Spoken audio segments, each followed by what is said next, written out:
আসলে দর্শক, আপনার বিবেকের কাছে একটি প্রশ্ন, আবু সাইদের মৃত্যু কি আসলেই গুলির আঘাতে হয়েছে নাকি ইটের আঘাতে হয়েছে? কোনটির আঘাতে হয়েছে আপনি কি মনে করেন? অবশ্যই আপনার বিবেক দ্বারা একটি উত্তর খুঁজে বের করে কমেন্টের মধ্যে লিখবেন। আবু সাইদের প্রাণ গেছে ইটের আঘাতে, গুলির আঘাতে নয়।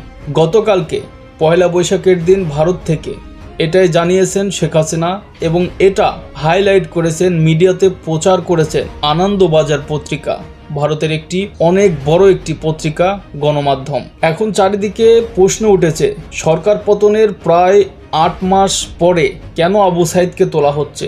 মূলত এই আবু সাইদকে কেন্দ্র করেই শেখ হাসিনা সরকারকে পতনের একটি রোড ম্যাপ তৈরি করেন সমন্বয়করা।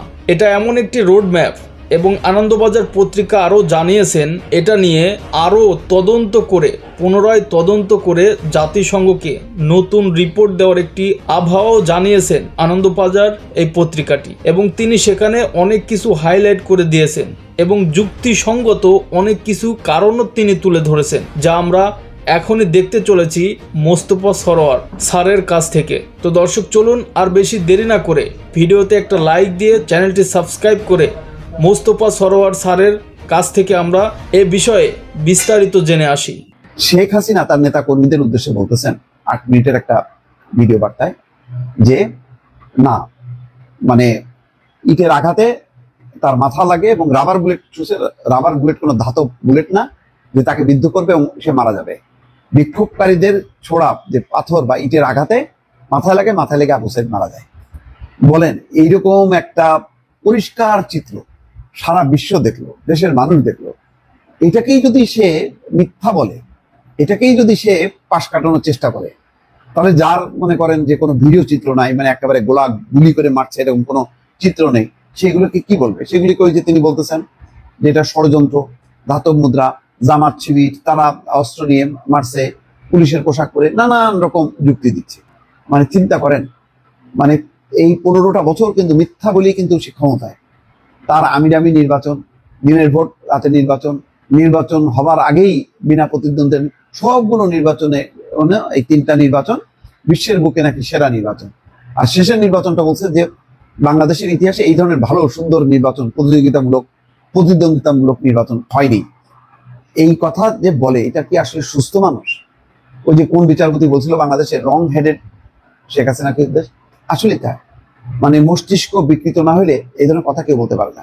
শেখ হাসিনা যে কত বড় মিথ্যু সেটা আবারও প্রমাণ করেছেন তিনি নিজেই নিজের বক্তব্যে।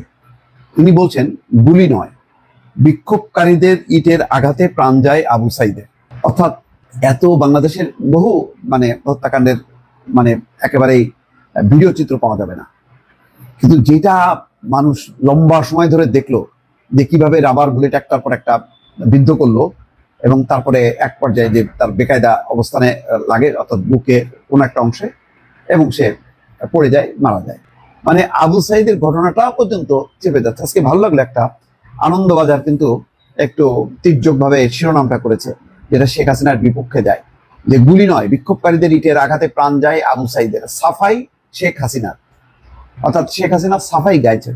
এই ধরনের শিরোনামটার অর্থ হলো যে এটা তীর্যকভাবে বিষয়টা উপস্থাপন করা, যেটা শেখ হাসিনা যে সঠিক বলছেন না, মিথ্যা বলছেন, সেই দিকেই নির্দেশ করে।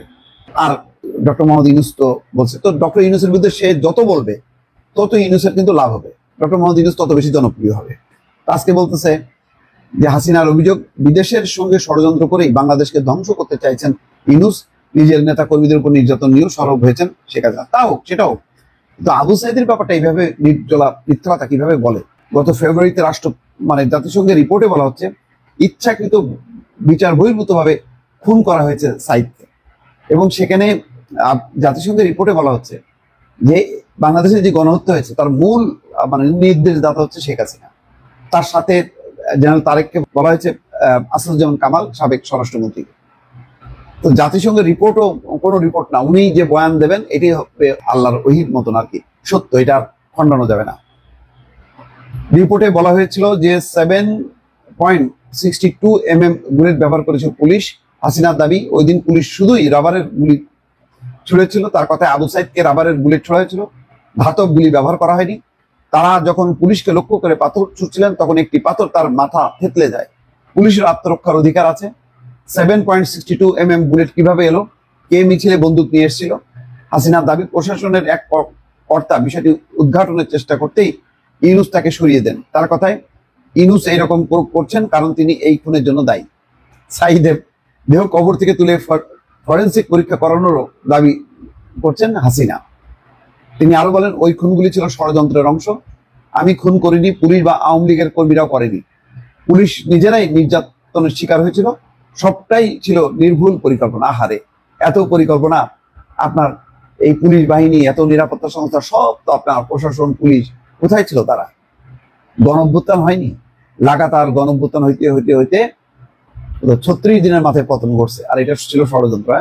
একটা বাংলাদেশের সরকারের সর্বোচ্চ পদে বসে থেকে যিনি ছিলেন, তার মুখে যদি এইরকম মিথ্যা বয়ান হয়, আবু সাঈদের মৃত্যুটা নিয়েও যদি প্রশ্ন তোলা হয়, এর চেয়ে মানে দুঃখজনক কিছু হয় না। তো এতে যেটা প্রমাণ হয়, শেখ হাসিনা যে একদম মানে একেবারে বিতর্কহীন নির্ভুল মিথ্যাবাদী, সেটা আবার প্রমাণ হলো। দর্শক, রংপুরে আবু সাঈদ হত্যায় শেখ হাসিনা সহ 26 জনের বিরুদ্ধে অপরাধের প্রমাণ পেয়েছে ট্রাইব্যুনালের তদন্ত সংস্থা। এই তথ্য জানিয়েছে প্রসিকিউশন। জড়িত থাকার অভিযোগে পুলিশ কনস্টেবল আমির হোসেন সহ 4 জনকে গ্রেপ্তার দেখিয়ে পাঠানো হয়েছে কারাগারে। গুলি খাইছে একটা। জুলাই আন্দোলনের প্রতীক যে ছবি, তার নাম বুলেটের সামনে বুক চিতিয়ে দাঁড়িয়ে থাকা আবু সাঈদ। সেদিন আবু সাঈদ মারা গেলেও পতন ত্বরান্বিত করে যান শেখ হাসিনার। এ হত্যার বিচার চেয়ে চলতি বছর 13 জানুয়ারি আন্তর্জাতিক অপরাধ ট্রাইব্যুনালে অভিযোগ দেয় আবু সাঈদের পরিবার। সে মামলার তদন্ত একেবারে শেষ পর্যায়ে নিয়ে এসেছে তদন্ত সংস্থা, যেখানে 26 জনের বিরুদ্ধে অপরাধের প্রমাণ মিলেছে, যার প্রধান আসামি হিসেবে নাম এসেছে পলাতক সাবেক প্রধানমন্ত্রী শেখ হাসিনার। এদিন আবু সাঈদ হত্যার সাথে জড়িত থাকার অভিযোগে পুলিশ কনস্টেবল আমির হোসেন সহ 4 জনকে গ্রেপ্তার দেখিয়ে কারাগারে পাঠান ট্রাইব্যুনাল। তদন্ত শেষ করতে সময় বেঁধে দেওয়া হয় 15 জুন। আপনি যার নাম বলছেন, ওনার ইনভেস্টিগেশনে অনেক ঘটনাই ঘটেছে, তদন্তে আসবে। এই মামলার সাথে সম্পৃক্ততা থাকলে তিনি আসামি হবে। আর এই মামলাতে, এই ধরনের আইসিটির মামলায় আপনারা জানেন যে একাধিক আসামি, একাধিক বিচার হতে কোনো বাধা নাই। একটা ঘটনাতে 5টা মামলা হতে পারে, 5টা বিচার হতে পারে। দর্শক, আপনাদেরকে অসংখ্য ধন্যবাদ এতক্ষণ পর্যন্ত এত সুন্দর একটি আলোচনা দেখার জন্য। আপনারা দেখছিলেন আবু সাঈদের মৃত্যুকে কেন্দ্র করে অনেক সুন্দর একটি প্রতিবেদন এবং বিস্তারিত আলোচনা, যেটা ভারতের আনন্দবাজার পত্রিকায় প্রকাশ করা হয়েছে। পরিশেষে দর্শক, আপনাদের কাছে প্রশ্ন, আপনারা কি মনে করেন? আসলেই কি আবু সাঈদের মৃত্যু গুলির আঘাতে হয়েছে, নাকি ইটের আঘাতে, অথবা অন্য কোনো আঘাতে? অবশ্যই জানিয়ে দিবেন। বিন্দুমাত্র ধারণা থেকে থাকে কমেন্টের মাধ্যমে। সেই সাথে পরবর্তী আরও আলোচিত আপডেট সংবাদ দেখার আমন্ত্রণ জানিয়ে আজকের মতো এখানেই বিদায় নিচ্ছি। সবাই ভালো থাকবেন, সুস্থ থাকবেন। আল্লাহ হাফেজ।